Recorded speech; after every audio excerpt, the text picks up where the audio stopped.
This tree ಹಾಂ ಆ ಟ್ರೀಲಿಂದ ಹಿಡಿದು ಆ ಪಾರ್ಕ್ ಅವೆಲ್ಲ sir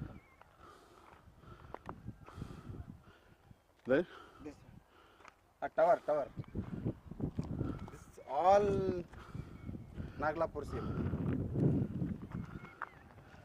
last this side hills ಗುಡ್ಡತ್ತಲ್ಲ ಅಲ್ಲಿಂತ ಏನಾದ್ರಿ ಆ ಕಡೆ ಬಿ ಆರ್ ಗುಂಡ ಸೀಮರ್ ಅದಿಷ್ಟು ಈ ಬಿ ಆರ್ ಗುಂಡ ಅಂದ್ರೆ ಈ ಗುಡ್ಡ ಅದಲ್ರಿ ಈ ಗುಡ್ಡ ಇಲ್ಲಿ ಕಾಣ್ತಲ್ಲ ನಡಬರ್ಕ ಆ ಗುಡ್ಡದ ಹಿಂಗೆ ಈ ಭತ್ತ ಅದಲ್ರಿ ಮೇಡಮ್ ಈ ಭತ್ತ ನಡಬರ್ಕ ನೋಡಿ ಸೀಮೆ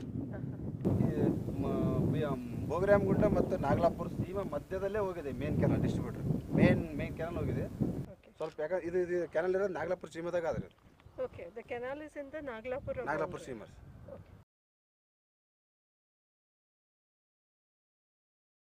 ಬಿ ಆರ್ ಗುಂಡಾಗಿರ್ತಕ್ಕಂಥ ಜನರಿಗೆಲ್ಲ ಹೊಲಗಳಿಗೆಲ್ಲ ಸ್ವಲ್ಪ ನೀರು ಆಗ್ತಾ ಇದೆ. ನಾಗಲಾಪುರ ಸೀಮದ ಮ್ಯಾಗಿರ್ತಕ್ಕಂಥ ರೈತರಿಗೆ ಇಲ್ಲಿ ನೀರಿನ ಆಗೋದಿಲ್ಲ. ಕೆನಲ್ಕ ಬೋರು ಪಂಪ್ ಸೆಟ್ಗಳೆಲ್ಲ ಹಚ್ಕೊಂಡು ನೀರಾವರಿ ಮಾಡ್ಕೊಳ್ತಿದ್ದಾರೆ.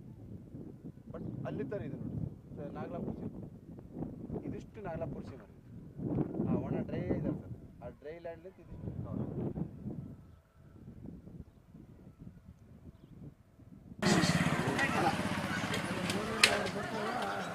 ನಮ್ಮ ಹೆಸರು ಚನ್ನಬಸವ ಅಂತ. ನಾವಿರೋದು ಬಿ ಆರ್ ಗುಂಡ. ನಮ್ಗೆ ಅಡ್ರೆಸ್ ನಾಗಲಾಪುರದವ್ರು ಅಂತಾರೆ.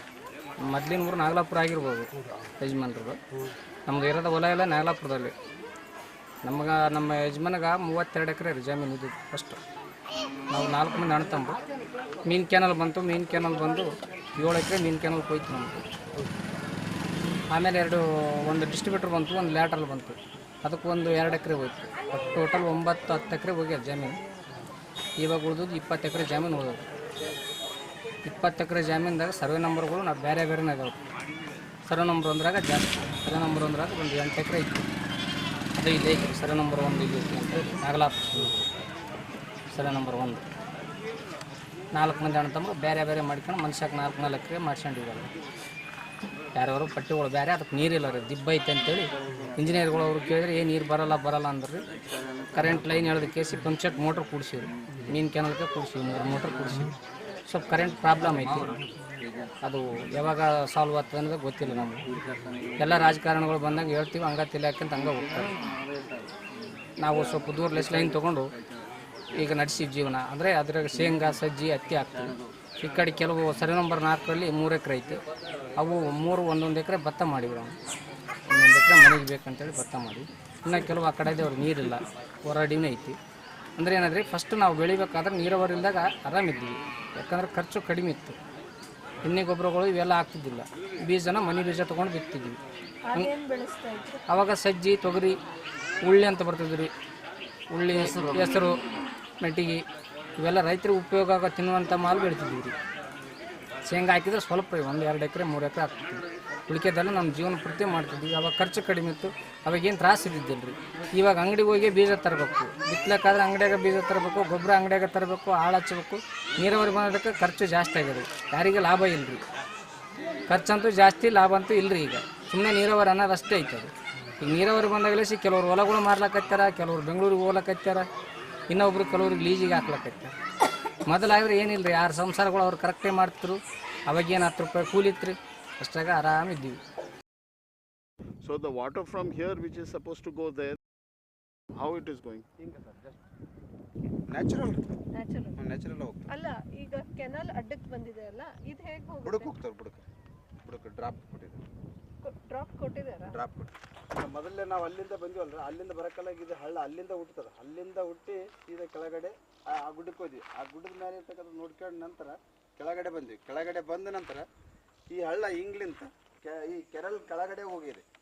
ಅಂಡರ್ಗ್ರೌಂಡ್ ಕೆಳಗಡೆಯಿಂದ ಇದು ಬಿ ಆರ್ ಗುಂಡಕ್ಕೆ ಹೋಗ್ತದೆ. ಬಿ ಆರ್ ಗುಂಡ ಬಾಜಲಿಂದ ಸೀದಾ ಮ್ಯಾಕದೊಡ್ಡಿ ಸೇರ್ತದೆ.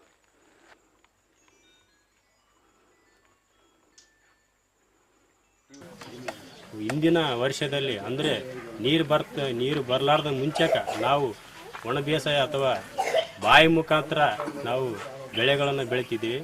ಅದರಲ್ಲಿ ಸಜ್ಜೆ, ಶೇಂಗಾ ಮತ್ತು ಉಳ್ಳಾಗಡ್ಡಿ ಇಂಥವು ಬೆಳೆಗಳನ್ನು ನಾವು ಬೆಳಿತಾ ಇದ್ವಿ. ಅದರಲ್ಲಿ ಅದು ಅವಾಗ ಬೆಳೆಯೋದಕ್ಕಿಂತ ಒಂದು ಮಾಲ ಉತ್ಪನ್ನದಲ್ಲಿ ಸ್ವಲ್ಪ ಇಳುವರಿ ಒಂದು ಟೈಮ್ ಬರ್ತಿತ್ತು, ಒಂದು ವರ್ಷ ಬರ್ತಿಲ್ಲ, ಒಂದು ವರ್ಷ ಬರ್ತಿತ್ತು.